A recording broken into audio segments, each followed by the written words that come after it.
खबरों में बढ़ते हैं आगे। आरएसएस को लेकर पंडित धीरेन्द्र शास्त्री का बयान, अगर आरएसएस ना होता तो हिंदू नहीं बचता, एक होकर रहेंगे तभी बनेगा हिंदू राष्ट्र, एक नहीं रहे तो बांग्लादेश जैसे हालात हो जाएंगे। छतरपुर में हिंदू सम्मेलन के दौरान पंडित धीरेन्द्र शास्त्री ने यह कहा कि आरएसएस की वजह से हिंदू हैं। पंडित धीरेन्द्र शास्त्री का यह बयान कि आरएसएस ना होता तो हिंदू नहीं बचता, एक होकर रहेंगे तभी बनेगा हिंदू राष्ट्र, एक नहीं रहे तो बांग्लादेश जैसे हालात होंगे। क्या कहा उन्होंने, सुनिए जरा। भारत में स्वयं सेवक संघ ना होता तो इतना भी हिंदू ना बचा होता। डॉक्टर हेडगेवार जी की परंपरा ने एक अभूतपूर्व कार्य किया, गांव गांव गली गली में समस्त हिंदू समाज को एकजुट करने का कार्य किया। बागेश्वर पीठाधीश्वर धीरेन्द्र शास्त्री का बेतुका बयान सामने आया, जिन्हें उन्होंने ये भी कहा कि जिन्हें वेद में विश्वास नहीं है वो नावेद बन जाएंगे। हम वेद की परंपरा को बढ़ावा दे रहे हैं। बागेश्वर धाम में वेद की परंपरा को बढ़ावा दिया जा रहा है, तो हम वेद की परंपरा को बढ़ावा दे रहे हैं। उन्होंने ये कहा बेतुका पर जिसे वेद में विश्वास नहीं है वो नावेद बन जाए।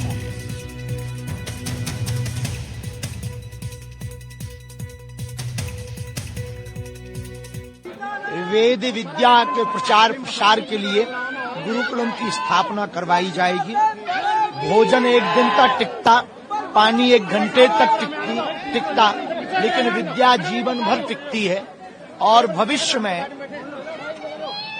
वेद ना मानने वालों के बच्चे जावेद और नावेद बनेंगे।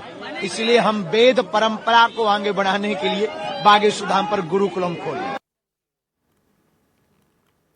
खबर बालोद से है, जहां ग्रामीणों ने बनाई है जी राम जी की मानव श्रृंखला। जिले के भेजा मैदानी गांव की तस्वीरें कृषि मंत्री शिवराज सिंह ने वीडियो शेयर कर दी बधाई। ये योजना गरीबी मुक्त रोजगार युक्त। शिवराज सिंह ने यह कहा, योजना स्वयंपूर्ण और स्वावलंबी गांव का संकल्प। कलेक्टर दिव्या मिश्रा के प्रयासों को उन्होंने सराहा।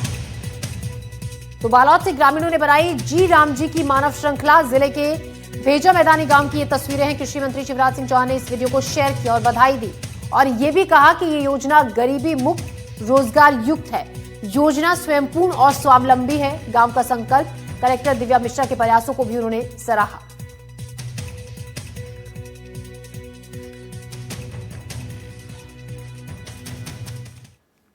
खबर सतना से है, जहां 4 करोड़ के फर्जी क्लेम के मामले में चार्जशीट पेश की गई है। सीबीआई कोर्ट में क्राइम ब्रांच ने पेश की है चार्जशीट। 17 आरोपियों के खिलाफ चार्जशीट पेश की गई है।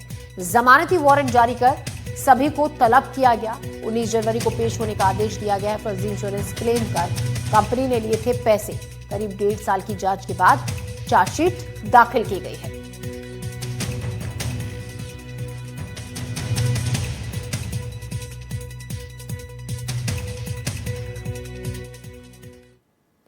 गरियाबंद के राजिम त्रिवेणी संगम पर मकर संक्रांति के अवसर पर श्रद्धालुओं की भारी भीड़ उमड़ी, लेकिन पुण्य की डुबकी का ये उत्सव प्रशासन की अनदेखी के चलते असुविधा और अव्यवस्था में बदल गया। महानदी पैरी और सोंडूर के पावन संगम पर लोग आस्था के साथ पहुंचे, लेकिन चारों तरफ गंदगी और बदबू ने उनका उत्साह घटा दिया। महिलाओं और पुरुषों को एक ही घाट पर स्नान करना पड़ा। शौचालय भी घाट से दूर और बुजुर्गों को भी इससे परेशानी झेलनी पड़ी। स्थानीय लोगों का ये कहना है, प्रशासन और जनप्रतिनिधियों को कम से कम आज के दिन व्यवस्था में सतर्कता दिखानी चाहिए थी।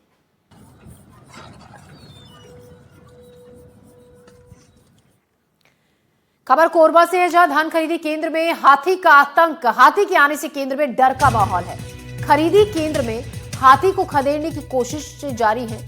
धान बचाने का प्रयास करते हुए नजर आए कर्मचारी। खरीदी केंद्र में अक्सर हाथी नजर आ जाते हैं, ऐसे में वहां पर हड़कंप मच गया। और देखिए खरीदी केंद्र में किस तरीके से हाथी ने पहुंचकर तबाही मचानी शुरू कर दी। जो धान की बोरियां वहां पर रखी थी उनको वहां से गिरा दिया। और हाथी के आने से केंद्र में डर का माहौल है। खरीदी केंद्र में हाथी को खदेड़ने की कोशिश करते हुए नजर आए जो कर्मचारी और जो किसान वहां पर उस वक्त मौजूद थे। धान बचाने का प्रयास करते हुए नजर आए कर्मचारी।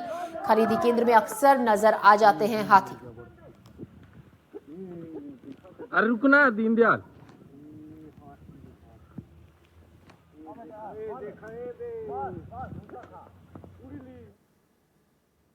इस बुलेटिन में फिलहाल इतना ही। ले रहे हैं हम एक ब्रेक, आगे खबरों का सिलसिला जारी रहेगा।